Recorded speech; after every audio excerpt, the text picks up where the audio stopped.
అంటే అతను ముందే ప్రిపేర్ అవుతాడు. నిజం చెప్పాలనుకునే మాట అబద్ధం కింద వస్తుంది బయటికి. అతని మాటలకు కానీ అతని చేతలకు కానీ ఏమి పొంతన ఉండదు. ముఖ్యంగా అతను ఈ వైసీపీ ప్రభుత్వంలో ముఖ్య నాయకుని అని చెప్పుకునే మనిషి ఈరోజు మనం అదే ప్రెస్లో ఒక మాట విన్నాం, మీరు చూసారో లేదో. ఏం చేస్తాం మేము, మా నాయకుడు జగన్మోహన్ రెడ్డి గారు మా మాట వినకపోతే మేము ఏం చేయగలం అనే మాట సిగ్గు ఒగ్గు లేకుండా ఈవేళ ప్రజల మధ్యలో ఒప్పుకుంటే, నువ్వెందుకు, నువ్వు అంత సీనియర్ మంత్రి, నువ్వు రిజైన్ చేసి హాయిగా ఇంటి దగ్గర కూర్చోవచ్చు కదా. నువ్వు చేతకాని పనులన్నీ చేసుకొని, ప్రజా వ్యతిరేక పనులు చేసుకొని నువ్వు ఎందుకు మంత్రివర్గంలో కొనసాగాలి? ఉదాహరణకి ఈవేళ అతను చేసే పనులు చెప్దాం. ముఖ్యంగా టీచర్స్ ట్రాన్స్ఫర్స్ ఉన్నాయి, తీసుకోండి మీరు. కొన్ని కోట్ల రూపాయల డబ్బులు దండేసి ఇంకెవడూ అడగలే మమ్మల్ని, ఈ ట్రాన్స్ఫర్లు మనం చేసేసి చేతుల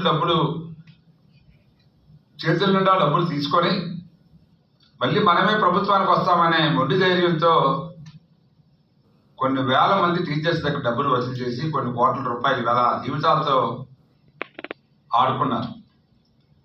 మరి ఏమైనా సిగ్గు ఎగ్గు లేకుండా వాళ్ళ పిఏలను పెట్టి ఇతర బ్రోకర్లను పెట్టి ఆ డబ్బులు కలెక్ట్ చేసి ఇవాళ ఏవో తగుదనమ్మా నీతి కబుర్లు చెప్పడం అనేది ఎంత నీచమైన పనో ఆయన ఒక పెద్ద మనిషిగా ఆయనకు అర్థం కావట్లేదు. మరి వేళ ఒక్కొక్కరి దగ్గర 5 లక్షలు 6 లక్షలు కూడా ట్రాన్స్ఫర్ వసూలు చేసి, పాపం టీచర్స్ ఏమిటంటే ఎంతో దూరంలో ఉన్నాం, చాలా ఏజెన్సీ ప్రాంతాల్లో ఉన్నాం, కిందకు వస్తే ఏదైనా కొంచెం సుఖం ఉంటుందని చెప్పి ఎక్కడో అప్పో చేసి ఆ డబ్బులు ఇస్తే నిమ్మక నీరెత్తినట్లు వాళ్ళు వెళ్ళి ఆ మీడియాటర్స్ కానీ డబ్బులు వసూలు చేసిన పెద్ద మనుషులు అడిగితే ఇప్పుడు మేమేం చేస్తాం, ప్రభుత్వం లేదు కదా అని చెప్పడం ఎంత సిగ్గుచేటు. నిజంగా నీకు సిగ్గు ఎక్కువ ఉంటే అటువంటి అమాయకుల దగ్గర తీసుకున్న డబ్బులని కూడా రిటర్న్ చేయాలి వెంటనే. ప్రభుత్వం వస్తుందని చెప్పి మళ్ళీ కూడా కలెక్ట్ చేయడం అనేది ఎంత మూర్ఖత్వమో ఎప్పుడు కూడా నాకు అర్థం కాదు. ఆయన చేసిన పనులు అన్నీ నీకు ఆ ప్రభుత్వంలో ఉన్నప్పుడు, మరి మున్సిపల్ మంత్రిగా పనిచేసినప్పుడు టీడీఆర్లో కుంభకోణం, మరి ఏదైతే ఎంఈవి బిల్డర్స్ ఉన్నారో అప్పుడు ఎంపీగా ఉంటూ ఈయన అందరూ కలిపి సుమారు కొన్ని వేల కోట్ల రూపాయలు టీడీఆర్లు, విజయసాయిరెడ్డి వీరందరూ కలిపి ఈ టీడీఆర్లు కొట్టేశారు. కొన్ని ఇంకా కొనడానికి ప్రయత్నం చేస్తే ప్రజలు ఈ తీర్పు వల్ల, సరైన తీర్పు వలన అవి ఆగాయి. మేము కోరుతున్నాం ప్రభుత్వాన్ని, ఏదైతే ఈ వ్యవహారాలు, ఈ భూముల వ్యవహారాలు ఉన్నాయో వీటన్నిటి మీద ఎంక్వైరీ చేసి, ఈ టీడీఆర్ల మీద కూడా ఎంక్వైరీ చేసి విచారణ జరిపి చర్య తీసుకోవాలి. అలా పెద్ద మనిషి మనం ఏదో షిఫ్ట్ వేసామని చెప్తున్నాడు. మనం షిఫ్ట్ వేసాం, సరే తెలుగుదేశం పార్టీ అధికారంలో ఉన్నప్పుడు షిఫ్ట్ వేసింది, కొంతమంది మీద ఎఫ్ఐఆర్లు కట్టారు. సొంతంగా తెలుగుదేశం పార్టీ ఎమ్మెల్యే మీద ఎఫ్ఐఆర్ కట్టిన సంఘటన మేము తీసుకున్నాం. మరి మీ మంత్రుల మీద కానీ మీ ఎమ్మెల్యేల మీద కానీ మీరు ఏమైనా షిఫ్ట్ వేశారు, మీరు ఏమైనా చర్య తీసుకున్నారా?